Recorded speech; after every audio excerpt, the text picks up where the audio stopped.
Hello and welcome to the Ride It Out podcast, the official podcast of Summer Nats, the world's wildest car festival. My name's JBens and I'm joined by my mate, Owen Webb, aka O-Dub. What's happening, mate? Plenty, mate. Hey, how good was last week's podcast? Those guys from the Red Centre. Now you know why I like that event so much. It's just an awesome time. I know. I know that it sounds weird, but because I've never been to Red Centre Nats, I'm looking forward to it being like just a mind-blowing experience, and I'm super looking forward to it. Yeah, and look, I mean, most people that's listening here would have seen it, but without going over it all. But what I really like about it is the way the town embraces all the people, the entrants, the officials, everybody. That's very unique. And secondly, the diverse people and the diverse range of cars. So you just get a little bit of everything, and then of course all the events that go with it, the drag race and the cruise and everything. So a truly great event.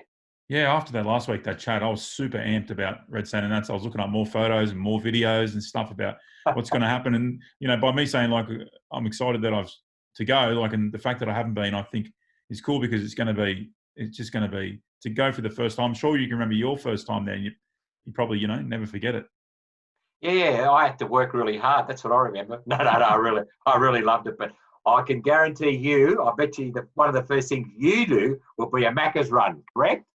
Oh, 100%. I'll find someone to jump in with, that's for sure. Or I'll borrow someone's car. I don't even anything. It is so good. Perfect. It'll almost be as good as tonight's show. Tonight we have John Pilla from Powerhouse Engines on, Steve Loader, who was known for smashing tyres off UC Smoke, and then we have Australian motoring legend John Bowe.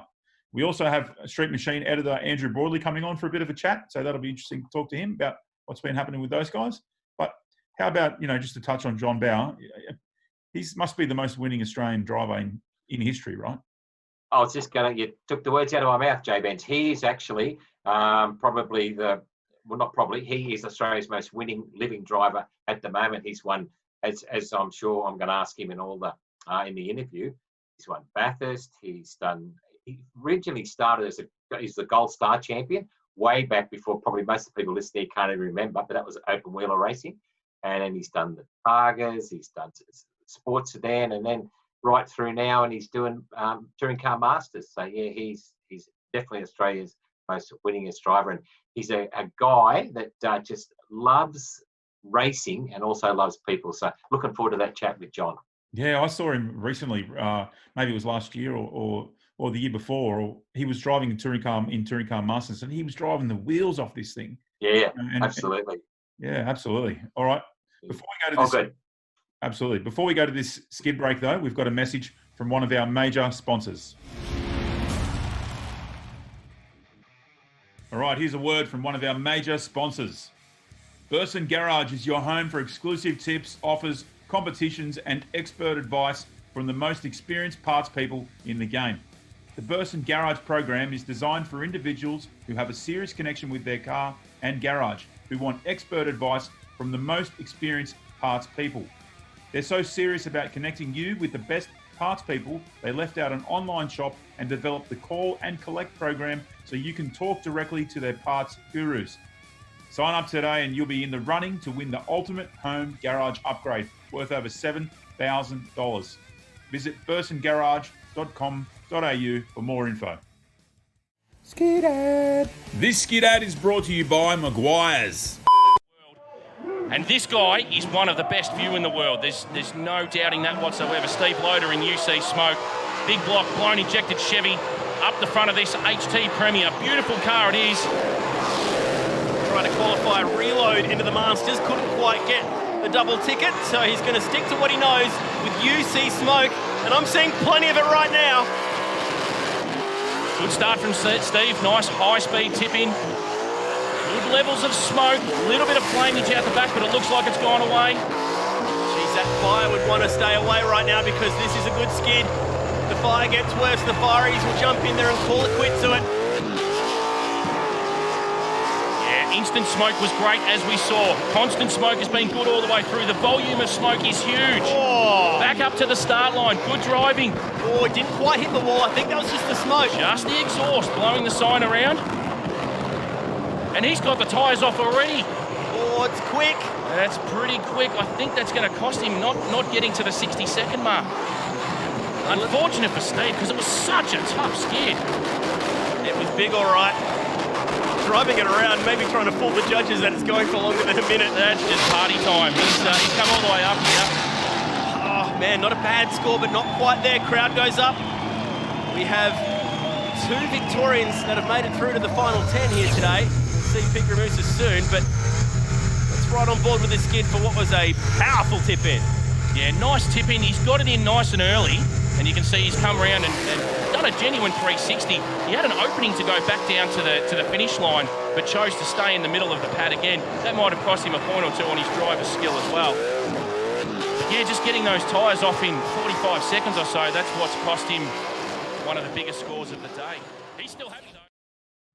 All right, welcome back from this skid break. We're here with John Pilla and Stephen Loader. Owen, take it away, mate.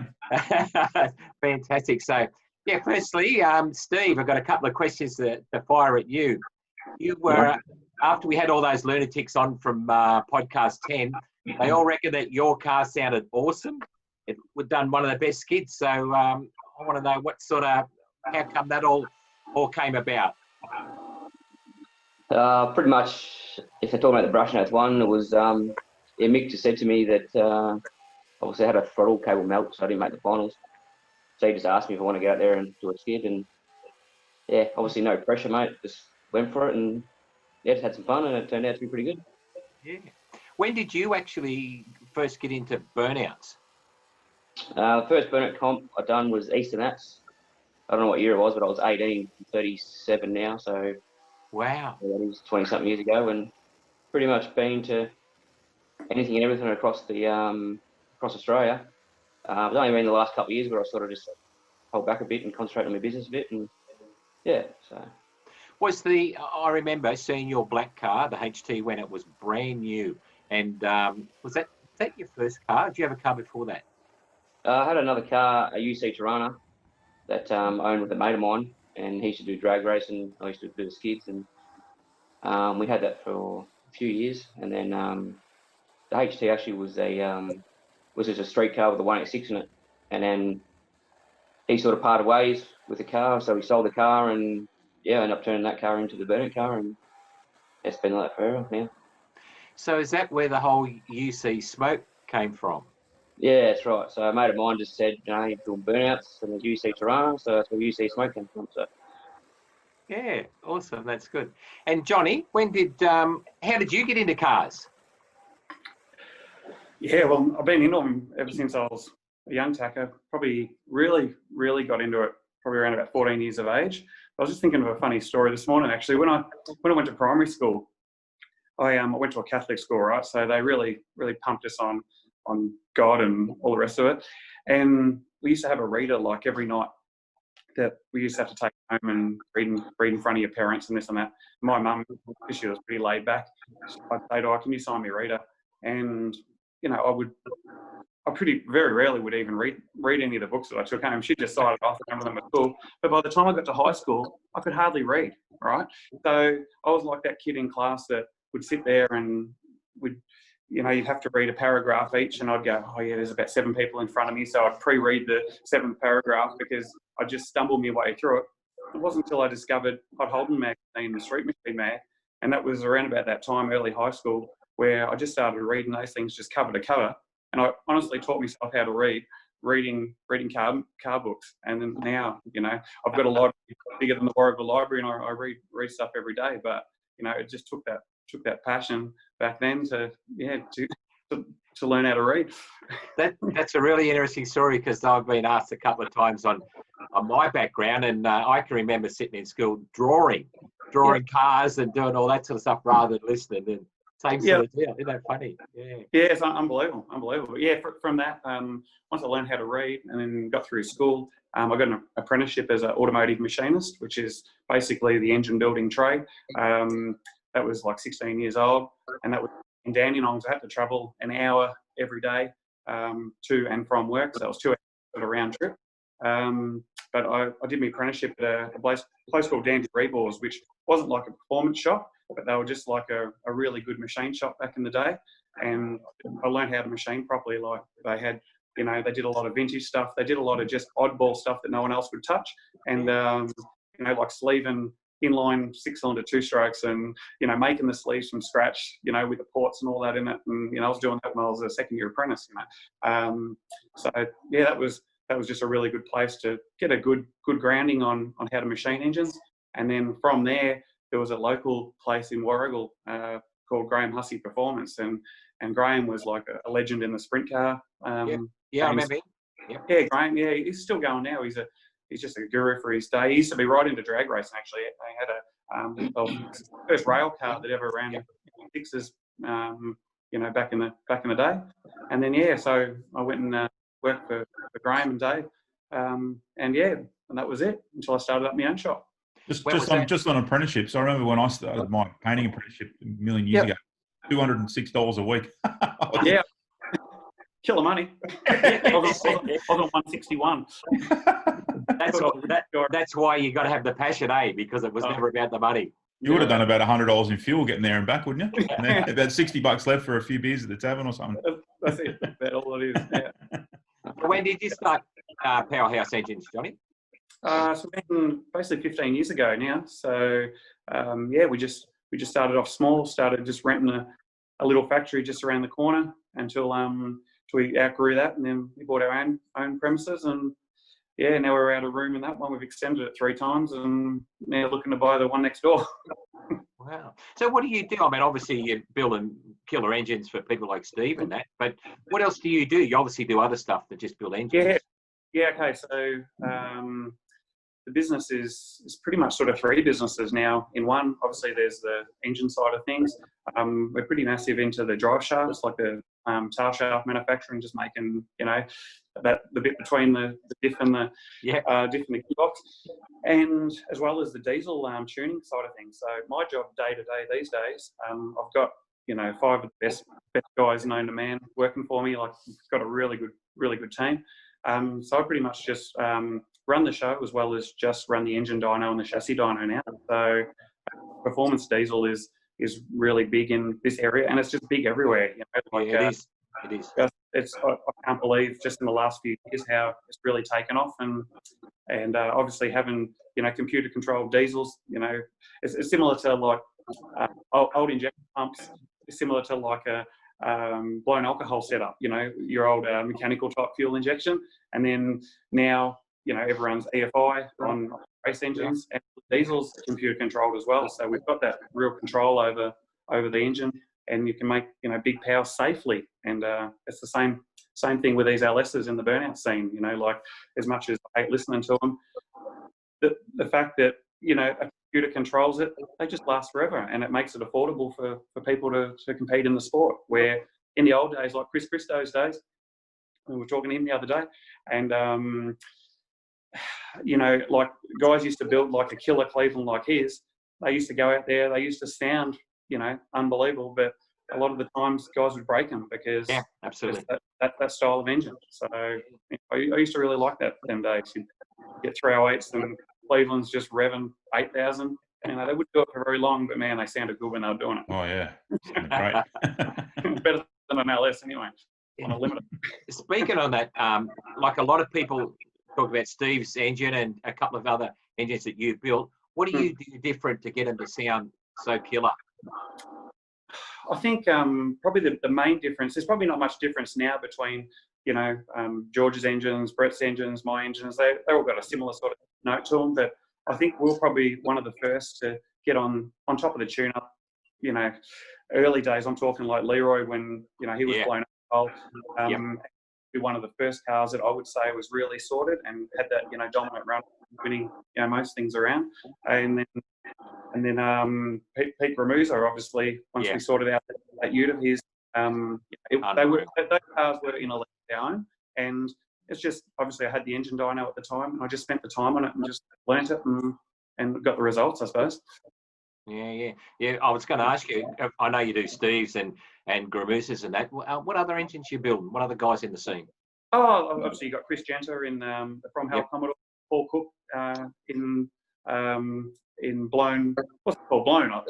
What's his number plate? Cookies, please say, Steve. It's Blown. blown BC, which is a killer car. Listen, there was a time there where I think we had 30 plus blown. I remember that. Ross Heasley with all that. Ryan Pearson was part of the team. Steve Etzel, but they all wander and this and that. And at the end of the day, there's only so much we can do. I'm already working like I was in my 20s. I'm starting at 5 o'clock in the morning and knocking off at 7 o'clock at night, and loving it too. Don't get me wrong. I wouldn't have it any other way, but there's only so many of that type of engine. I really want to do. And guys like Steve, Paul, they're the customers I've always had really good working relationships with, and I can sort of say to them, this is what we want to do, and it just happens. And most of the time they get the results, so it's good. Yeah, it's interesting. When we interviewed George last week, he was sort of saying the same thing. You guys are really in a stage where now you can pick the right driver that'll do what they actually listen to you, and then you get the best results out of the car.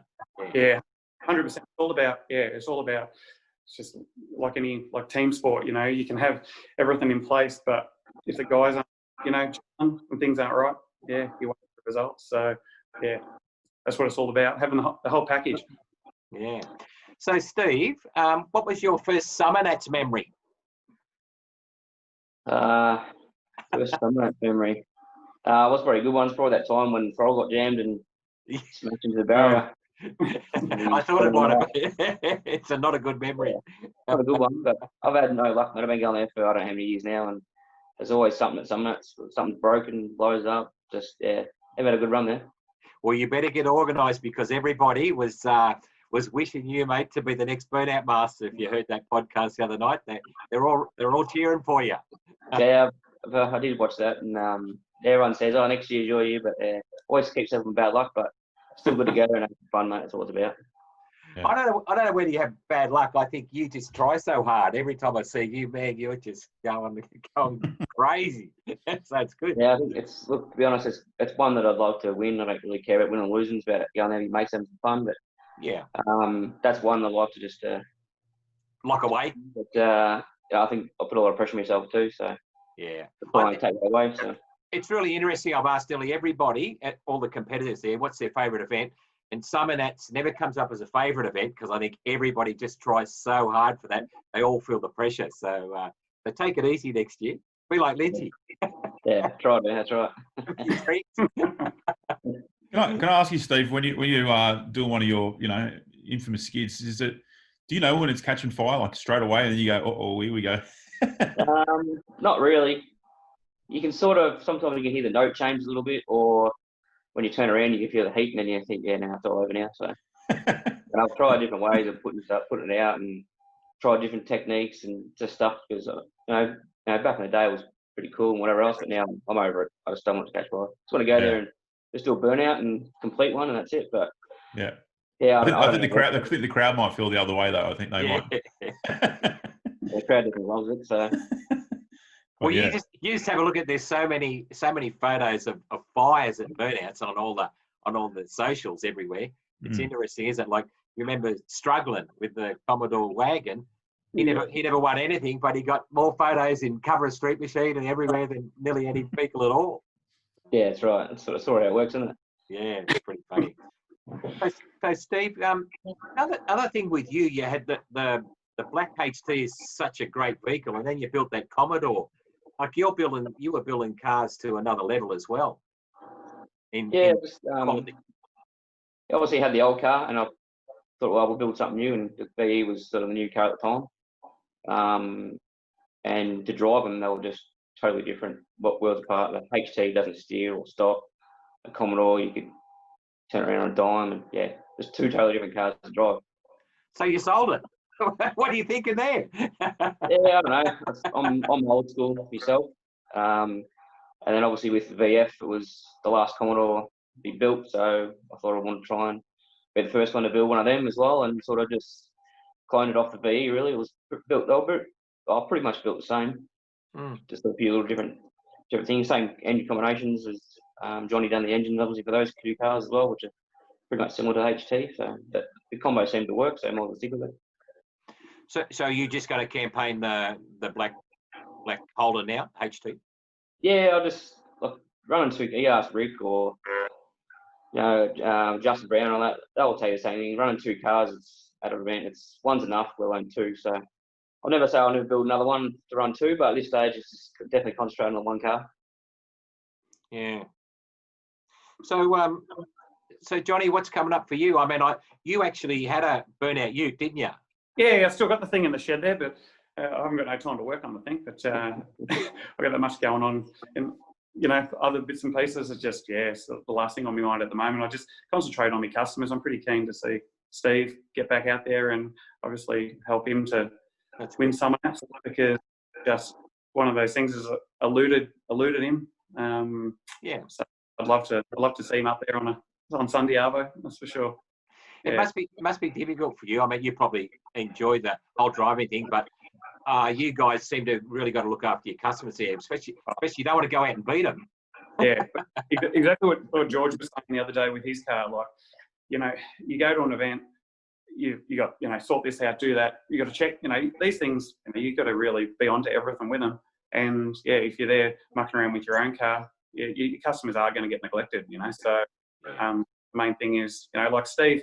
One thing with Steve, there's probably not a customer that I can guarantee will just lay everything on the line. Like, he honestly is the only guy that he's the only guy that if the rods come out of it while he's trying to do it, he just goes, it's it. Where most customers will go into a state of depression, like, oh no, the engine is knackered. But Steve, he just knows that's the deal, to compete at that level and put on a show like that, that's how it is. And when you've got a customer that's prepared to, has the checkbook to back that up, it's a pretty good opportunity to do well. Yeah, that is interesting because I remember seeing Steve like spring nats and all the events. Everyone is just 100% in it. He always gives it to him. Yeah. That's it. A demo skid for nothing is like trying to win someone else. I've never seen him, go half-assed. It's just how he is. Hey, Steve, how did that come about with you driving Lynchy's car, and Lynchy driving your car? How'd that all come about? We talked about it different places, and then obviously Cairns just went, let's just do it, whatever. And now I really stuffed up the burnout his car, jumping from drive to neutral a couple of times, and then broke his tailcraft. And obviously he done mine, done a pretty good job doing mine, and then found out after that he busted my auto. So we agreed to stick to our own cars because we just wrecked each other's shit. So. I like that. Especially of all people, jumping with Lynchy. Yeah, that's right. Yeah. Oh man. So what's coming up, Steve? What's coming up for you? What's happening? Johnny's putting it together at the moment to get back in the car. Great. I've been kitted since last year. I've done brush nats, some nats, and cans. There's only 3 comps, so I haven't done too much in the last couple of years. But when I go that one in Sydney, looking at, as long as we get some parts in time, we'll get up there and do a bit of skid and just concentrate on doing a few of the shows. I've been doing a bit of speedway lately, so just want to get back into doing a bit of that. I'm loving the sprint car, but also miss the burnouts too. I was going to comment on that. I saw you got a sprint car. What's that all about?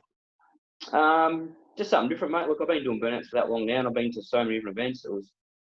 And my whole life's been around it, and I've loved it. I don't regret any of it. But just getting into the sprint car, just a bit more, I don't know, more track time and value for money, I suppose you'd call it. But I definitely miss the burnouts and go in there and hang around all the boys and have a good time. So you mainly run an Avalon in the sprint car?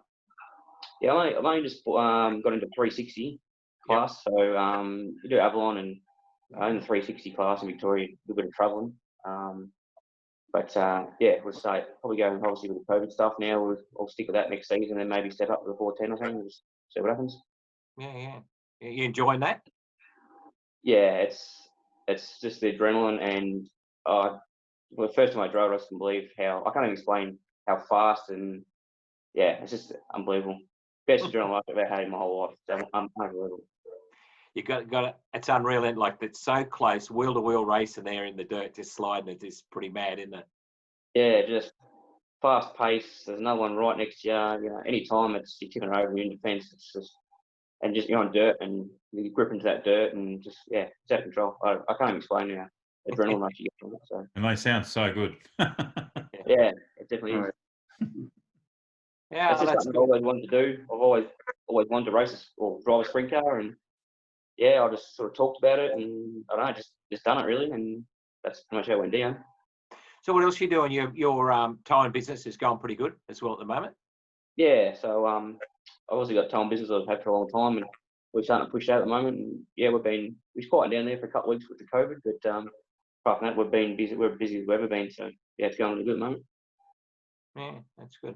What about you, Yeah. Johnny? What do you got coming up? Well, as far as the burnout comps, I think, yeah, probably Brusher Nats, Summer Nats, Red Centre Nats are probably the three favourite shows.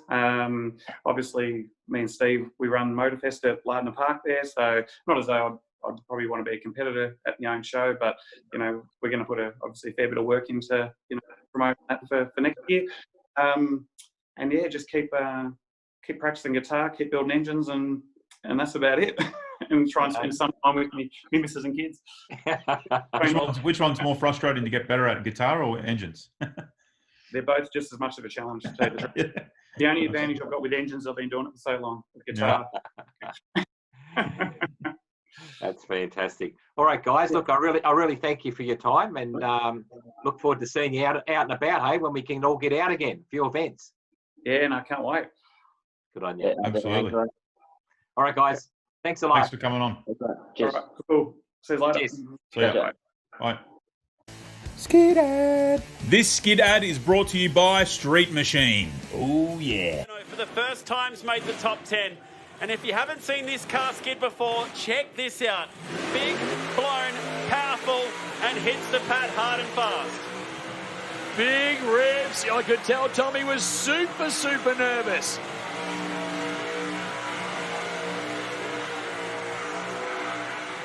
Wow. The plan of attack, well, we'll see where it goes. That's the plan of attack, and I'll tell you, where's it gone? Everywhere so far. Huge.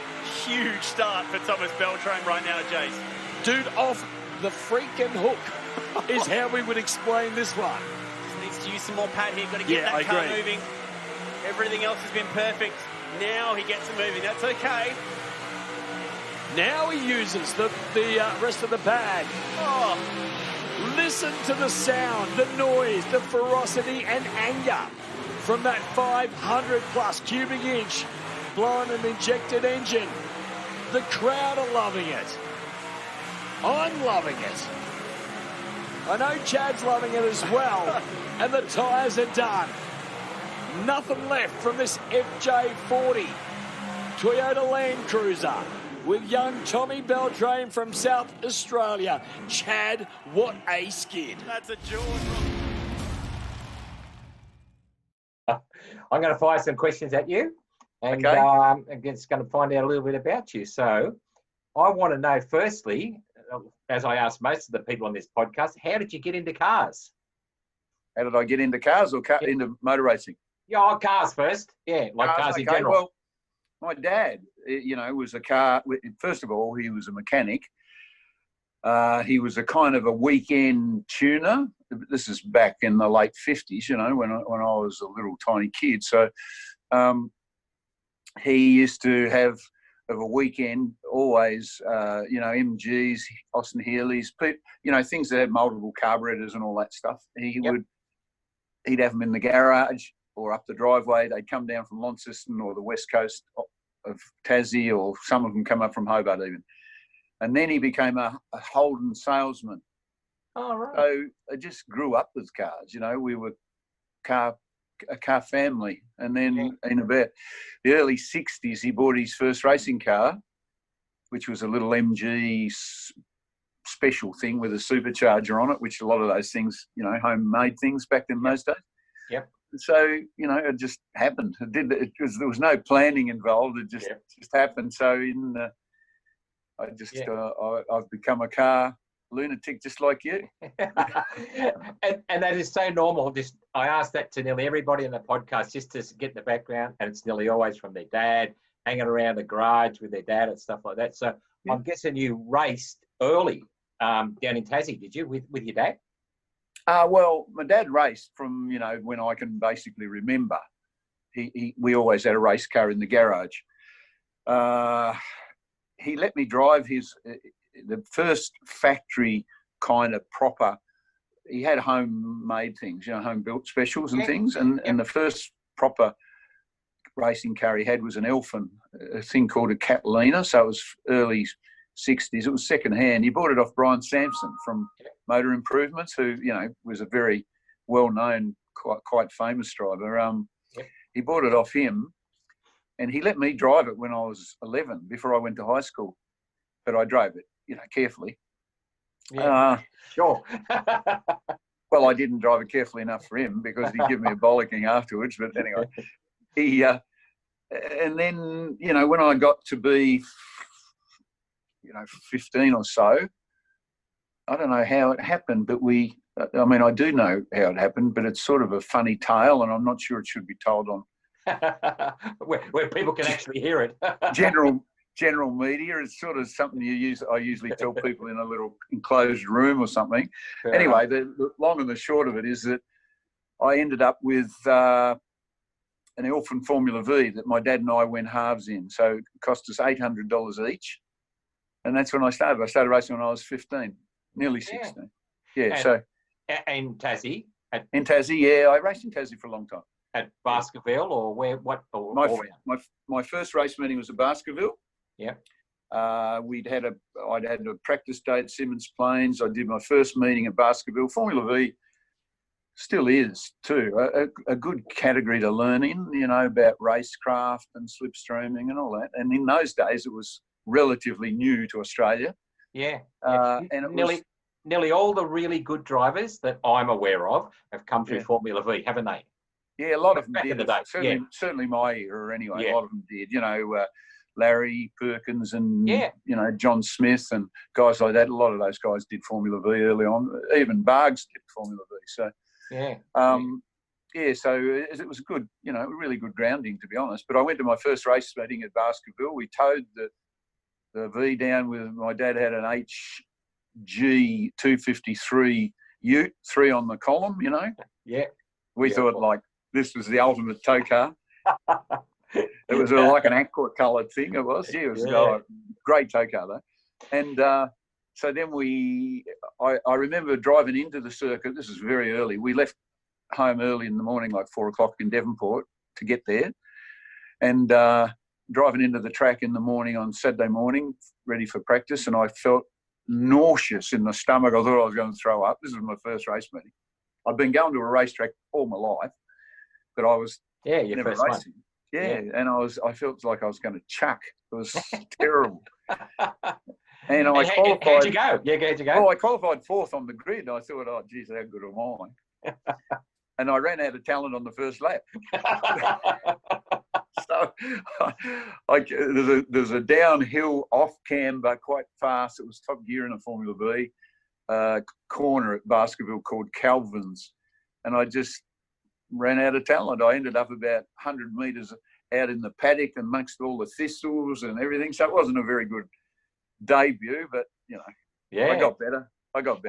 And the first I remember you was, I think would have been in Melbourne, and I think you were in was it the Gold Star Series? Did you come? Yeah, I was in the Gold Star Series. Yeah. So is that when you first came to Australia? To Victoria to race? Us Tassie people call it the mainland. Yeah, exactly. The first time I came to the mainland was in 1978. By then we'd formed quite a relationship with Gary Cooper, who was the late Gary Cooper, who was Elfin Cars. Yep. And he gave me an opportunity to race on the mainland. So he let me drive Formula 5000 at Oran Park in the Gold Star race in 78. And that was like, I'd had a little 130 horsepower Formula 3 car. So I went from that to a 500 horsepower Formula 5000. Every time they started it up, the hair would stand up on the back of my neck. But I actually went okay. I'll give a plug to the guy that's the custodian of Elfin, the name Elfin now. There's a bloke called Bill Hemming who's got a collection of Elfin race cars. He's got a little heritage centre down not far from me at Moorabbin. Yeah, right. And he's just put a book out about elephants, a fantastic book. Him and a writer called David Dowsey. So they've just done this beautiful big coffee table book with every detail about every elephant car ever made. Almost, it's fantastic. Yeah. Anyway, I came fourth in that my first mainland race in the Gold Star. So that was against, Frank Manich, I'm guessing. No, Frank wasn't there then. He was. I don't know what happened to Frank. I think he'd gone by then. It was against John McCormack. Yep. Graham McRae, Gary Cooper, John Walker from Adelaide, who was a very front-running guy. So it was against some pretty good guys. So I mean, I've said a lot of times, without Gary Cooper, I'd still have been in Tassie. Like he obviously saw something in me that arguably I had or didn't have. It was good. Arguably, I see you as so many types of different race vehicles. Like, what do you actually like? Which ones do you prefer? Open wheel touring cars? What do you actually like? Well, I used to really like open wheelers because I grew up in that. I was brought up, my brothers and I, to think that touring cars were taxis. They were not serious. But later on, obviously, I drove lots of touring cars, and I drive in touring car masters now, which is old muscle cars. Yeah, and I loved them. But as a youngster, I just loved open wheelers, and I raced open wheelers until I was, 30 years old, I guess. So, and I still love open wheelers. I still, even as recent ago as February, I drove at Phillip Island Historics, which is the biggest meeting of the year. Yep. I drove an ex-Jack Brabham with a Repco V8 in it. Wow. It was built in 1968 for Jack to run in the 69 Tasman Series. Yeah. So I raced that. So I won a race, came second a couple of times. Yeah, that's something else. Hey? That's something else to drive that car like that. That's real Australian history, isn't it? Yeah. Yeah, it is. Awesome. And I've driven a few. I do drive other cars other than touring car masters if I can. I usually my prerequisite is I say to the people if they ask me that it's not going to kill me, is it? Because I figured having survived this long in motorsport, I wouldn't want to, get killed in some old bloody race car, That's some old piece of junk. Yeah.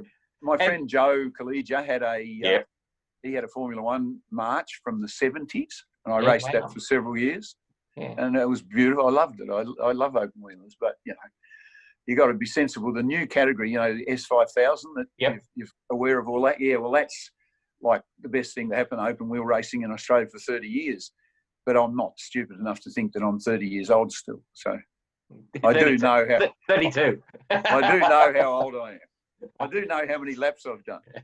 So when did you actually? I mean, most people probably listen to this. They're younger than us, mate, and they'll really remember you. Yeah, they'll remember you with Dick, obviously, Dick Thompson. Yeah. So was that your first real foray into touring cars?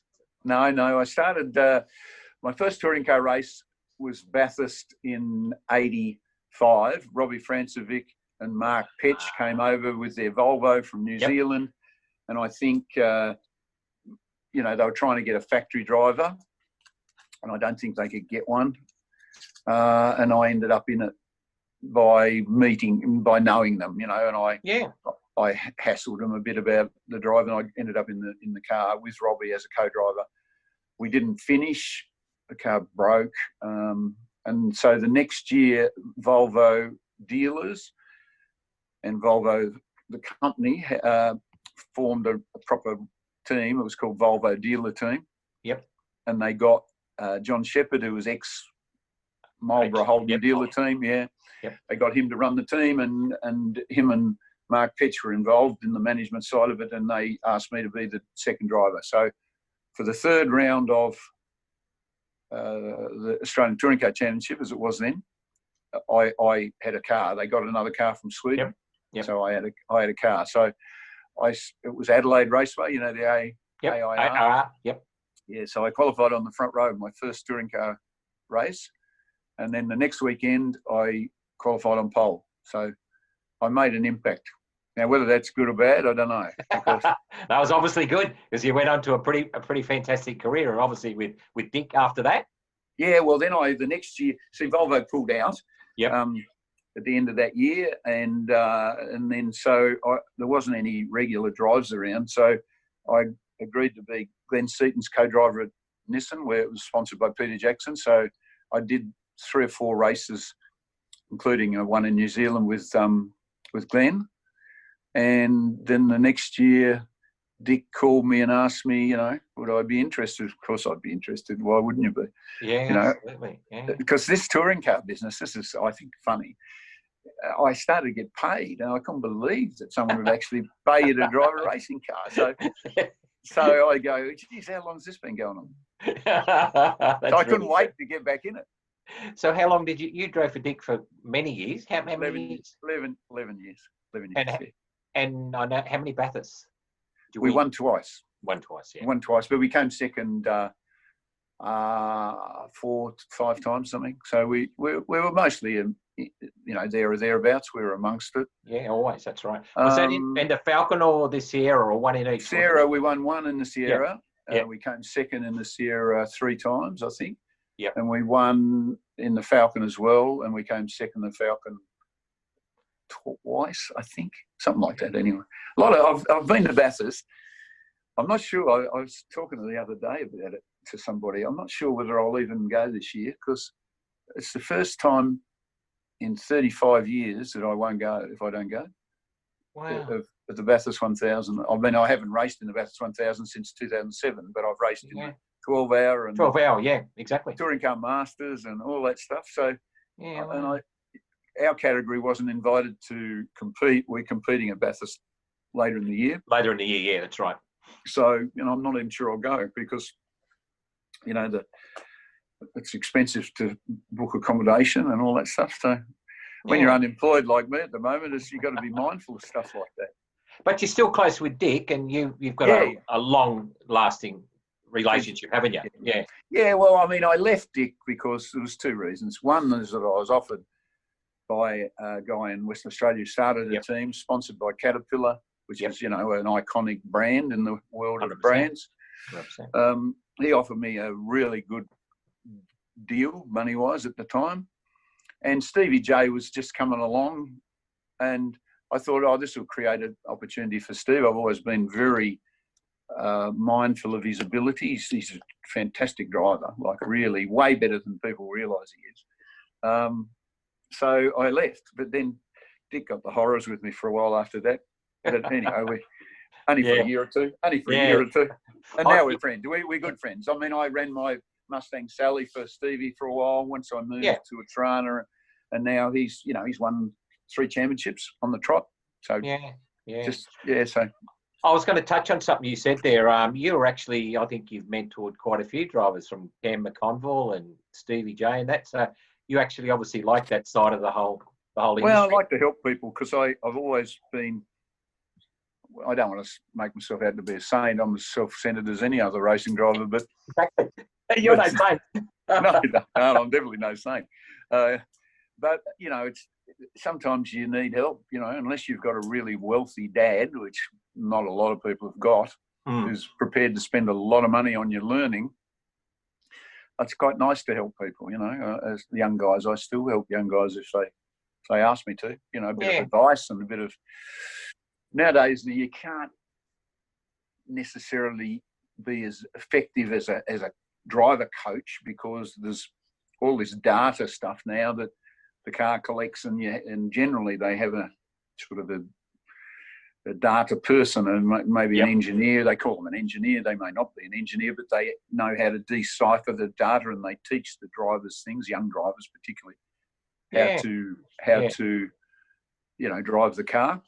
Whereas before data, you can teach someone how to drive the car by showing them and sitting with them and all that stuff. But you can also teach them how to, behave, and how to treat people, and how to interact with people, how to get a team behind you and things like that. So that's important. You can be the world's best driver, but if you haven't got the best people around you, you don't win much. No, that's for sure.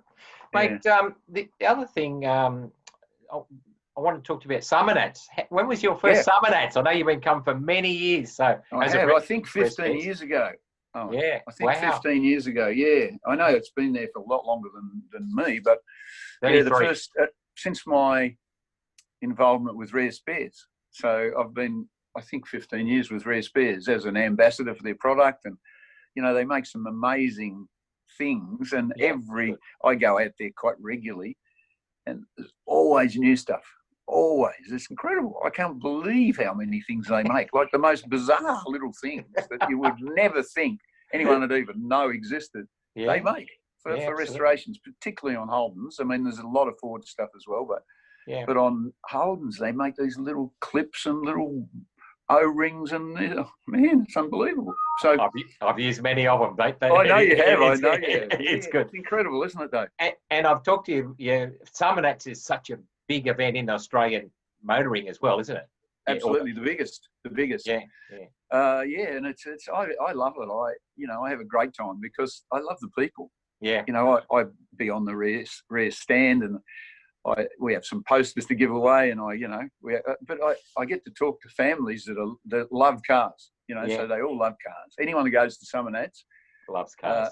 Loves cars, and families come, and they have kids, and you see them over a period of time. They start off as little kids, and quite often they're grown up or half grown up anyway, and they're into cars. And now that I've been racing a Tirana A9X in the Touring Car Masters for a few years now, and there's a lot of Tirana lovers out there, and I still get debate about you used to be a Ford man, so it's quite fun. I actually really enjoy it. I hope it's going to happen next year with all this crap going on. Oh, I think so. We're definitely planning for it. So yeah. Mate, another thing which I want to touch on, which you're very serious about, is the whole mental health, men's health thing. So you're doing a lot with that in that space at the moment, aren't you? Well, I'm in it a bit after myself, with this pandemic, and to see things happening to not only myself but other people, like just imagine if you work for Qantas, like 6,000 jobs, I mean, it's just terrible, and it can lead quite often to depression. I mean, mental illness, which is what depression is. I went through it. I think looking back over my life, I was probably predisposed to it a bit, but I went through a very bad stage of it when I retired from supercars, which was at the end of 2007. So during that year, knowing I was going to stop racing, not knowing if I could race again. I actually loved racing. I don't just do it because I didn't do it because it was paid. It was just, that was a bonus. But I got into this deep depression that really I was on the brink of end of my life, which people do. So I try and help a bit if I can. That's all. Yeah, I know. I've seen you at a lot of events and doing a lot of things. So that's a good thing to do. Yeah. People sometimes reach out to me because I didn't make any secret of it. I was quite public about it. And people quite often now with social media, with Facebook and all that stuff, people can get hold of you easily. So, so I just try and do a bit. I'm not trying to make myself out as a saint, as I said, but Well, I can guarantee you, mate, you're no saint. I haven't got a halo, although you can probably just see a glow of it. That's all good. It's a terrible thing. It's everywhere in today's society. There's lots of pressure on people in many ways, and this latest exercise is even worse. So there's a lot of it going on. So if I can help someone, I do. And if good. So there you go. Mate, the other thing I wanted to touch on when back on racing was, I was just thinking when you were talking there, how many cars I remember you racing, from Ferraris to the Bentley. The Bentley, remember you had it? And all those things. So I bet you like that 12-hour in the Ferrari. That must have been a great car. Yeah, it was. It was great. That particular year we won. It was good. Obviously, it's good to win because you win, but it was a good little crew of people. Maranello Motorsport. Peter Edwards owned the car and drove the car. He's a great bloke. Yeah, I know you like him. Yeah, and the crew of people. Lounsey was an invited driver, and I'd raced against him for years. Of course, I told him I made his reputation when I let him pass me at Bathurst. Although that's right, I didn't actually let him pass me. He passed me, but I tried to stop him pass me. Anyway, and Mikko Salo who's from Denmark, I think. Yeah. Great guy. Yeah. Great guy. And we just had a lot of fun during that year. It was just, Craig's a bit of a lad, and we just had fun. So it was really, really good, really good. And the crew chief at the time was Joey Sasso, who is no longer with Marinello, but a good bloke. I'd done a lot of racing with him in GTs and stuff. We had some Triple Eight people there. That's right. Yeah. Jeremy Moore, who subsequently, he was Craig's race engineer, and he went to Porsche and did some, World Championship sports car stuff with Mark Webber. He's now back at Triple Eight. Clever bloke. He started his racing life with me at Caterpillar. So, and he's just so smart and so clever. And he actually won the race for us, to be honest, in strategies and stuff. But at the end of the day, we were up on the podium, so we took the glory. Exactly. Mate, and you've had so many achievements. Do you actually have a favourite? Was it a Bathurst win or just something that you've done that you really stands out to you? I know there's many things. In hindsight, the Bathurst wins. I mean, Dick and I won it twice together. Brad Jones, when I drove for him, we were on the podium together. He's my friend. He's still my friend, even though he didn't ring me back the other day. So I'm dirty on him for that. And then we won the 12-hour race. I won the 12-hour race with Dick back in the day, and then I won with Paul Morris and Gary Holt when it was production cars. Yep. And then we won the 12-hour race with as we just talked about, the Ferrari with Marinello and Pete. So, like, to win, I've won races at a lot of places, I guess, without sounding like a big timer, but to win races at that track is just the best, because it's that track. It's just it's the fantastic circuit. If the car's working with you, if you've got it in its window, and it's just an awesome place to drive. If the car's not in the window and it's trying to kill you, it's not that good. But it's horrible. It's horrible. Yeah. You spend your whole life, the whole day, with white knuckles. Yeah, isn't that interesting what you said there? Because we're at the 12-hour in particular. You talk to the overseas teams, and nearly all of them, to a T, it's all they've ever wanted to do is race at Bathurst. Bathurst, yes. Yeah, it's such a big thing, isn't it? Yeah. We had, back in Dick's time with me, we had a few guys from overseas came out in the second car from England, and later on a guy from America, Tommy Kendall, who was a Trans Am champion. Yeah, I remember that. Yep. None of them really got on top of the place. No. But the GT boys do, because now there's such a thing as data now. Yes. And the simulators. And they all get on simulators. I mean, our friend Bruce Morrison, has got a simulator, and he goes faster around Bathurst in a Porsche GT3R or something than I ever went in the Ferrari. Yeah, wow. So the simulators are pretty serious, and so you can do that, come out here and be at home. Whereas when I first went there, it was in 1985, and I thought, my God, what have I got myself into? Wow. No, that was before there were gravel traps and fence everywhere. You could go through a barbed wire fence or hit a tree very easily. Yeah. So things have changed. They have. So, mate, what's the future hold for JB? What's coming up? Well, I mean, you can't predict the future, can you? But I want to keep racing, so I love racing. So anybody that's watching this, I'm looking for sponsorship. Of course. Of course I am. Yeah, of course. It's a never-ending search, but I'm very grateful for the people that support me. I mean, there's a reason I've got all this stuff on, That's like right. It's actually not cold here, it's hot, but I put this on because it's got signage on it. Exactly. We've got the Touring Car Masters is now in the hands of Australian Racing Group. So it's changed hands. Yep. Australian Racing Group now have 4 categories they're responsible for. TCR, which is World Touring Cars, 2-litre turbo front drive cars like people drive. It's a really good category, not stupidly expensive. Yep. S5000, which is the new Formula 5000. Yep. Which is a really great category. It's going to bring fans back to open wheel racing, I think. Yep. Trans Am 2, which is like a silhouette category with Camaros, Mustangs and Dodge something or others, Challengers or something, but it's a spec chassis with body shells, on it. Yeah. Yeah. And then Touring Car Masters. So they've got 4 categories, and they're going to run four meetings between August 15, 16 or 17 and the end of the year. So that'll be our season.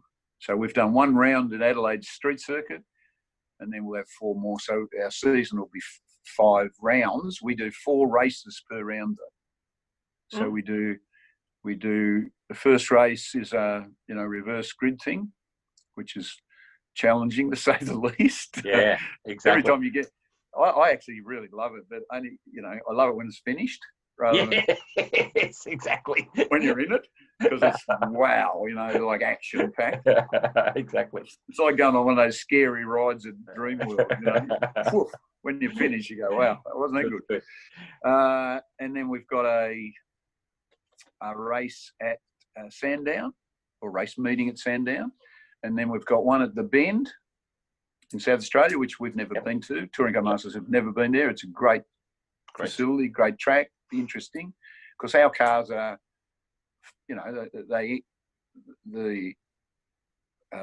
stipulation now is they can't be newer than 1980. So we've now got XD Falcons and Commodores, but as well as the Mustangs, Camaros, Dramas, all that sort of stuff. So they'll be interesting because the straight at the Bend is really long, and they haven't got the world's best brakes, I've got to say. So I can imagine there's going to be a bit of carrying on there. And then we've got the International Bathurst meeting, which is in November. That'll be great. That's going to have the production 6-hour race, which was postponed from Easter, which I'm going to drive in as well. Yeah, right. And I'm going to drive the Touring Car Masters as well. So you got plenty coming up. Yeah. I hope so. Yeah, I hope so. I've gone, half mad, or I should qualify that I've gone mad since this whole thing happened. But, mostly I spend my life scheming and dreaming how to make my car go faster or how to pay the bills. Yeah, there you go. And I haven't been able to do any of that. No, I was going to say that'll never happen. So that's the trouble. But I love racing. I've said many times I'd love to race until I'm 80, but obviously you can't race I'll just get a slower car. If I can't go fast, well, I'll get a slower car. There you go. And come back to Summernats. I'll be back at Summernats. Don't you worry, mate. Beautiful. I'll be there with bells on. All right. If you're going to have it. Yeah, we'll be right. I can't do the Motor X. I wanted to come to Motor X because I love that. It's a great event. It's terrific, yeah. And I love looking at cars, and that's what you get to do, You see some of the artistry. I know you're very close to it, but, motor racing is a different sort of world to, cars that are put together to be creative. It's different. And I see things there, and I think, man, that is so smart, so clever, Yeah. But it clashes with something. I don't know what it clashes with, but it clashes with something. I can't remember what. It might be one of my friend Joe's race meetings or something, and I've committed to go and help him. I'm mentoring him, and he's the same age as me. That's really good. Yeah. All right, mate. Look, I thank you for your time. It was really great to have a catch up, and good on you, mate. No, it's great to see you, and I hope that I'll see you soon. I don't know where. I might see you at Bathurst or. Our Eastern Creek meeting is in August, so they might be able to have people there, so you might be able to come there. Awesome. I'll give you a coffee. Mate. Awesome. See you, mate. See you. Thank you very much. Appreciate it. No, it's a pleasure, mate. Cheers. Skid ad. This skid ad is brought to you by Shannon's Motoring Insurance. How mad are skids? And now Phil Kajin, another guy you could almost put in the same boat as Fred Watson. Been close to taking up the top prize.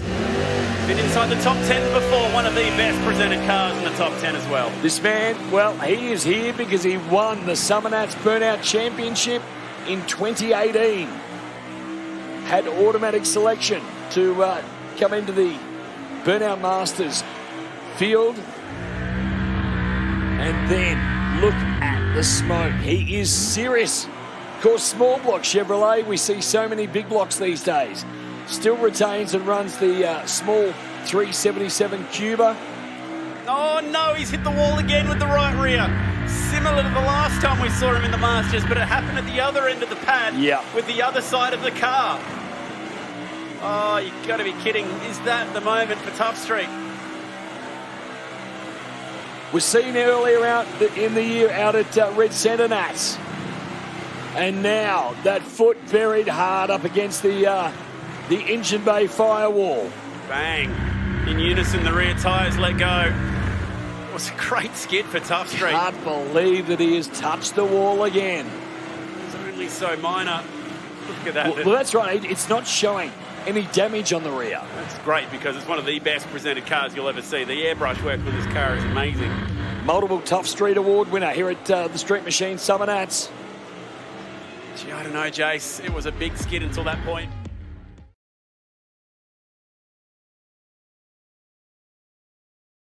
All right, welcome back from a mad skid break there. We are here with Andrew Broadley, the new editor of Street Machine. Mate, you've been in the gig for about a month now. How's it all working, going well? Yeah, really well, mate. We're super busy. Obviously, this whole coronavirus thing's presented a couple of challenges in terms of the logistics of getting the mag together, getting out there and getting cars shot and that sort of stuff. And there hasn't been a lot on the table in terms of event coverage and that sort of stuff for us to get around. But we're coming out the other side of that now by the looks of things, which is great news. Yeah, absolutely. Definitely looking. There's a few events on the calendar on the horizon at the moment, so definitely excited by them. How's the So obviously you'd be well into the next issue by now, into your second one coming up. Third, actually. Yeah. Well. Okay. Wow. Fourth. At the moment, this guy's on sale for about another couple of weeks. That's our July issue, which is a really sort of jam-packed mag. Plenty of great stuff in there. My personal favourite feature car out of here is Don Lucci's VK, which Webby, you'll no doubt remember from Summer Nats. It was a stunner down there. It was unveiled. Absolutely. Yep. Yeah, that was a great car, and he's a great guy. They put that together in about under 12 months, that whole car. So fantastic. Wow. Incredible thing that he built the drag challenge, and the thing ended up. That's right. Winning grand champion. It was well within the chase, and in the top 20 in the elite hall. Just an incredible car, a real sort of jack of all trades, if you will. Yeah, that's an interesting comment, because what's been happening, the burnout cars have been getting so good, and now we're getting the drag challenge cars. They're building them, and they're even coming up to be elite level. So how good's that?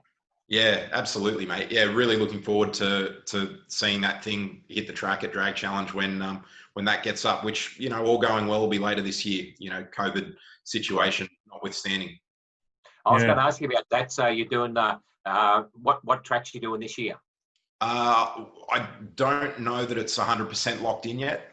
It's more Telfo and Scotty looking after the Drag Challenge side of things, but I know the wheels are certainly turning and there's conversations happening around that. So really hoping that happens. And this latest little sort of turn of events, I should say, in Victoria, hopefully won't knock that around too much. Yeah. I've been to the first day of the last two, and I tell you what, just being there on the first day of the last two has just been awesome. Like, there's such good camaraderie at that event, and everybody's sort of in to help each other. You can see in the pits, they're all running around giving each other parts, but then everybody packs up so fast too, and they got to get going, to the next event. Yeah, it's a fantastic event, and there's a lot of repeat business. If someone comes and has a crack at one of them, chances are they're back the next year. It's something that the bug bites pretty hard with Drag Challenge, that's for sure. I was with a guy through the week. I was calling on him for work, and I was looking at a picture of his ute, and he's going, "Oh yeah, I run a 9 in it last time, but I'm looking for 7s. I'm spending 2,000 horsepower motor just for Drag Challenge." So, man, the bug has bitten, hasn't it? Yeah, people are screwing together purpose-built cars for Drag Challenge now, which is fantastic to see. And we generally do the one big event in the southern states each year, and Drag Challenge weekend, which has been up in Queensland a couple of times. We had plans afoot to do it this April, based out of Sydney Dragway, which would have been awesome. Unfortunately, coronavirus sort of put paid to that. But certainly, as soon as it's possible, given the restrictions and the sort of safety and OHS concerns around coronavirus, we're keen. We're bored again to get Drag Challenge happening again, that's for sure. And speaking of Sydney Dragway, really excited to get along to the Burnout Masters event, which is coming up there soon. There'll be some nice, fresh event content for us, which is something we haven't had a lot of in recent times. So we're really pumped about that event. Yeah, the hype for that's at level 100, that's for sure. It's one of the most talked about events on everybody's sort of lips at the moment. I know a few of the guys that are entered and stuff, and they are super keen to get there and smash tyres off the rims. That's no doubt about it. Yeah. Sure. Bit of a feast at the end of the famine, I guess. People haven't had a lot of opportunity to get their cars out and have some fun and catch up. So yeah, it'll be great. Really looking forward to getting along to that. Yeah. So, but in amongst everyone else getting their cars ready, how's your car going, mate? You had any time to turn a few spanners or anything? Mate, it's down at MPW at the moment, getting some upgrades. We've upgraded the fuel system, thrown a bit more Haltech gear at it, hoping to get it into the 10s on that factory kind of unopened Wrecker injected 5 litre, if you will, which would be great. But unfortunately, I just heard yesterday that the border's been closed between New South Wales and Victoria, so who knows when I'll see the bloody thing again. So yeah. The guys, Adam and the lads down at MPW are doing a fantastic job on it, making progress and really keen. All going well. I'd love to have a crack at drag challenge in it. Just need to kind of weigh up my my work duties versus play if I can make that happen. But yeah, that'd be really cool. Yeah, I've certainly got my hand up, mate, to see a saucy little Harrop there on a Wrecker motor try and go 10s, that's for sure. Yeah, it should be a bunch of fun. You need to get one of those BLs together, JBens, and come and have a crack. Yeah, look, I've been talking about it the last couple of days actually with a mate of mine about pulling the motor out soon and getting it rebuilt, probably 355 or something like that, and then get the body sandblasted and done up and get a few sexy bits from Chubby. You can we can put a few bits on there and get it looking good. Yeah, so hopefully soon, mate. We'll see. Good. I'm going to hold you to that, JBens. Yeah, well, I haven't really talked about it much, because I don't want anyone giving me stick trying to get it finished. So yeah, well, you've got it now, mate. Everybody's heard it. It's out in the universe. Well, we'll see how we go. Any so in terms of like events later on, Broads, I guess it's just wait and see and stuff like that. I guess with Street Machine, and you got no doubt with you heading it up there, mate. There's feature cars coming out of the woodwork everywhere and stuff like that. Yeah, definitely, mate. Like I said, it's kind of it's challenging and to a degree frustrating at the moment because it's hard for us to physically get out and get photographers along to shoot cars, and we need to be really mindful of the social distancing and all that sort of stuff, just like any other business. But in terms of events, it's really exciting to see things like this upcoming Burnout Masters event at Sydney Dragway happening. Red Centre Nats is going to be awesome. So much hype around that event. As I understand, pre-sales for that through the roof, which is really exciting. I can only imagine that that's kind of tied to the fact, like I said before, everyone's hasn't really had an opportunity to blow the dust off their toys and get out and have some fun. And what better event to do that than Red Centre Nats? There's just so many different opportunities to enjoy your car in awesome different ways. It's just something about that event, crazy blown injected methanol gases cruising on the street. It's just how does that not put a smile on your face? Yeah, all those guys that chatted in our Red Centre Nats special the other week, it was great. Super passionate guys. I mean, from we had everyone from winners to the minister of the whole chief minister. Yeah, that's right. Absolutely. And no doubt the events from a content point of view, Broads, are breeding grounds for feature cars and content and stuff like that. So everybody's so excited. Yeah. We get along to an event like that, and there are just so many stories to tell. So many amazing people with amazing cars. And yeah, definitely, it's a great opportunity for us to source feature cars or have a chat to people around, segments of the mag like Iron Maiden and people like us. And it's great fodder for us to get out and meet people and have a chin wag and create some content for the mag, as well as great digital content as well. We've built a car specifically for Red Centre Nats, our first Carnage project car, the MX 5.7, which initially was a turbocharged LS, which ran into the 9s out there at Alice Springs Inland Dragway at Red Centre Nats early on in the piece. And it now has a barra in it. And whether or not we'll have any toys out at Red Centre Nats, I'm not 100% sure at this point, but certainly we'll be there in some capacity. And really excited to get back out into the world again, do race car things with our race car friends. Yeah, absolutely.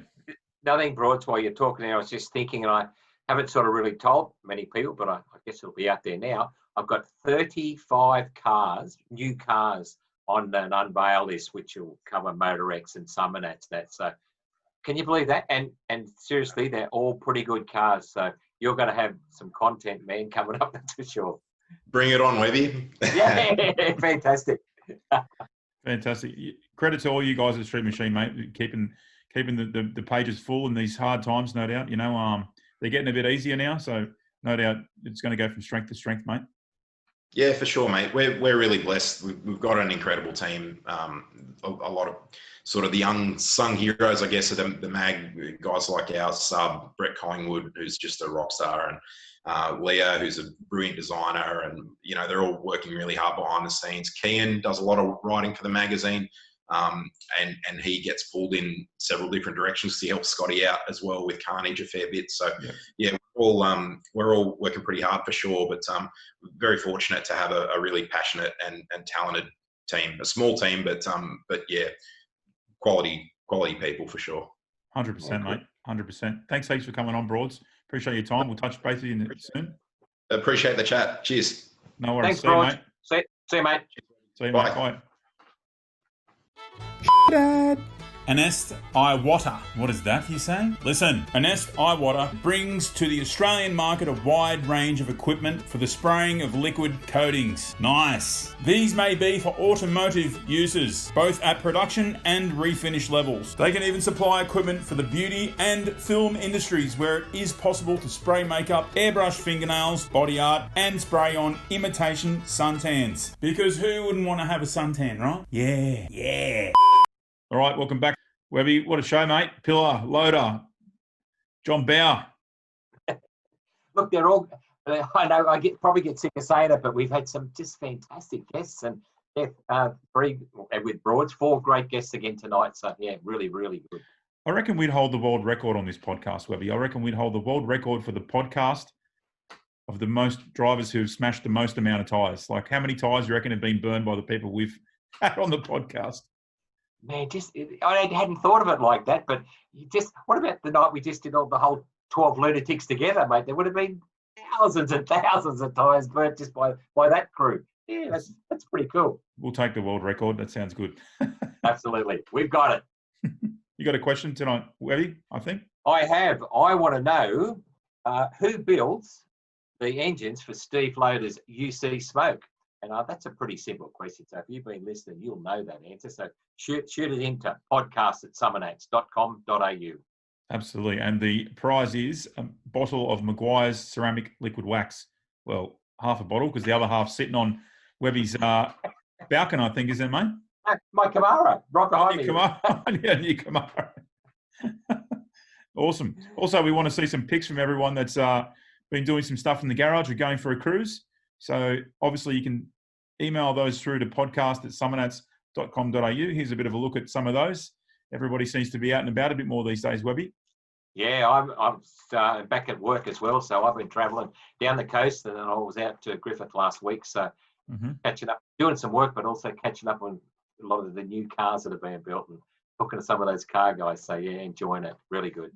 Yeah, absolutely. Don't go near the border, mate. You might get shot at. You don't know what's happening. No. I'm staying in New South Wales. You'd be right. Also, Owen, we've got to look at some punters, I guess. We have. So firstly, for Red Centre Nats, I've got number 37, the beautiful yellow 32 delivery of Apples Kemp. And she's been to every one of the Red Centre events. So really looking forward to seeing Apples again. That's a really cool car. And for Motorex, I've got number 45, Charlie Kalasia, in the Candy Red HZ Statesman. He's been to Real Street a couple of times, but that's a really cool car. He drives it a lot. So looking forward to seeing Charlie again. And Summer Nats, I've got entrant number 72, Curtis Ryan, with a blue LH Tirana with a stroked LS1. That's another nice car, obviously. And then at Rocky Nats next year, I've got entrant number 361, Jay Jihar. That's another truck. There's a heap of trucks being entered for Rocky, which is really good. It's a 56 Chev pickup with a 496, and it's painted matte black. So looking forward to seeing all those vehicles and all those events going ahead. Yeah, absolutely. Absolutely. Don't forget Red Centre Nats and Summer Nats 2021 tickets and entries are on sale right now. Those events are going to come up fast. They are filling up fast. So make sure you get in and get your entries in, all your spectator tickets, get all that kind of stuff. Don't forget to subscribe to this podcast on your favorite podcast supplier, as well as give this video a like on YouTube. If you're watching it there, give us a subscribe. Or if you're watching on Facebook, give us a thumbs up and a like and a subscribe and all the rest of the subscribes to everything. Right, Webby? Subscribe and thumbs up. That's the one. All right. That's it for podcast 14. Thanks, Owen. Awesome. Thanks, JBens. Great show. Absolutely. We'll see you guys next Tuesday. Cheers. Summer